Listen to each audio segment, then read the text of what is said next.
Hey there. Thanks for tuning in. If you've never seen me or my content, my name is Lisa Medley. I'm an executive coach and I help Black women lead with confidence. So, one of the reasons I'm coming to you today is to, confirm and let you know that no, you're not alone and no, you're not crazy. A lot of my executive coaching clients, most are Black women, um, feel isolated in their thinking, right? So they come to me and they want to know, am I crazy? Or is this really happening? Is anybody else going through this? Or am I the only one? And so I wanted to give a little transparency and give a voice to some of the challenges that Black women leaders have, or those that I have learned about. And so to start, for context, when a client is interested in working with me, they schedule a consultation or a discovery call. Um, Through that process, they then complete an intake form, and that intake form has, I don't know, 10, 12 questions. And those questions are really designed to give me an idea of what kind of challenges you are dealing with. So, I ask background stuff, demographics, where you live. I ask, how many years of leadership experience you have. And then I ask things like, what's your challenge? Why are you seeking out a coach and what do you want to get out of this? What do you want to do differently, or what in what ways you want to think differently? And so I ask that question in a different way, but that's essentially how I'm getting to it. And I want to know, have you ever worked with a coach before, and how clear are you on your goals, etc. And that is really so that prior to our 30-minute call, which is the discovery call or the consultation, I have context for what you're dealing with. And I can already, that part, the foundation is set. And so I'm going to share some of those challenges that come my way, come from Black women who want to seek out executive coaching support. So let me see, I'll go over here. And so I gathered about eight or nine of them.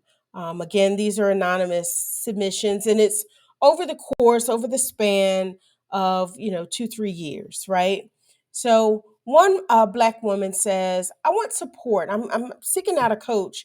I want support for being a Black woman in leadership and education." And so this particular person is in education. She is one of she's an only in this space, and really wants to know how she can be a leader in the space and show up for herself, even though she's the only Black woman. How to navigate the complexities of working in a highly visible role as a Black woman. So it looks different when you're in a highly visible role as a Black woman. There are expectations, and it's a slippery slope. And so that person wants support and help navigating, right? The next one is how to deal with micro inequities imposed. I'm sorry, micro inequities imposed on Black women.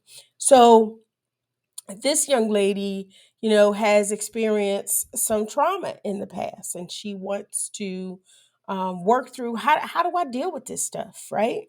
No, you're not crazy. No, you're not alone. You are experiencing these things. You do have reasons to be or feel anxious sometimes, and fearful sometimes, and confused sometimes.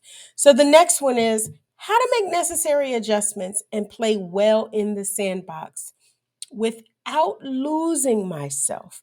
That is an authenticity agenda. She wants to remain true to who she is while adjusting to work with her colleagues, her other leaders, etc.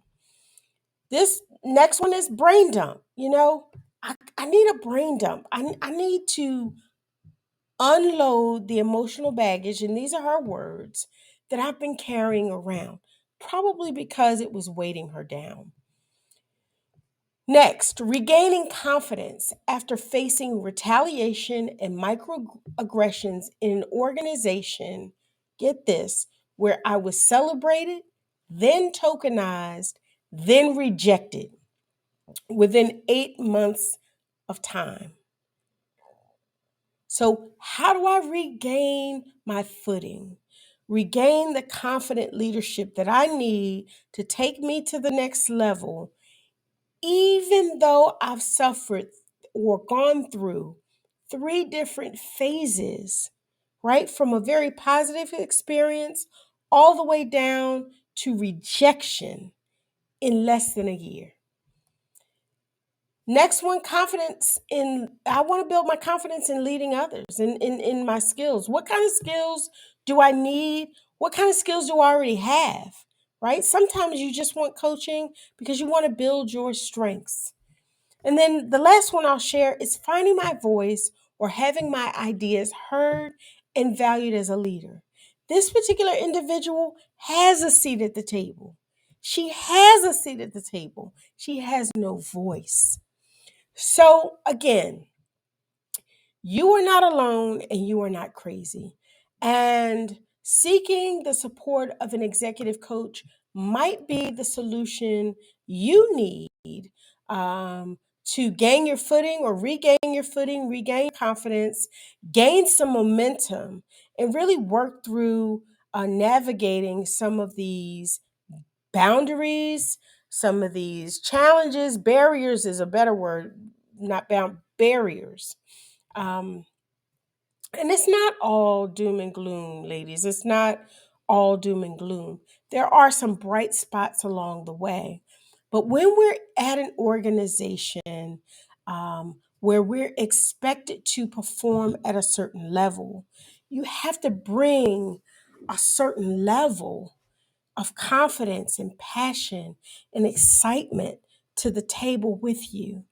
And it's hard to do that when you feel um, that you are, fighting against inequities, challenges, um, um, these barriers, these things that the people you work with may put before you. And so, again, just a little transparency around why people seek coaching and why you might want coaching support. And so, again, I am here um, and going to be more purposeful about coming in front of you, being before you, to share some of my personal experiences, my own experiences, and the experiences of those I work with. I hope you found this useful. I hope that you gained some insight into um, what other people might be dealing with so that you don't feel so alone, so that you don't feel isolated. Um, and then until next time, I appreciate you tuning in. Um, until next time, see you soon.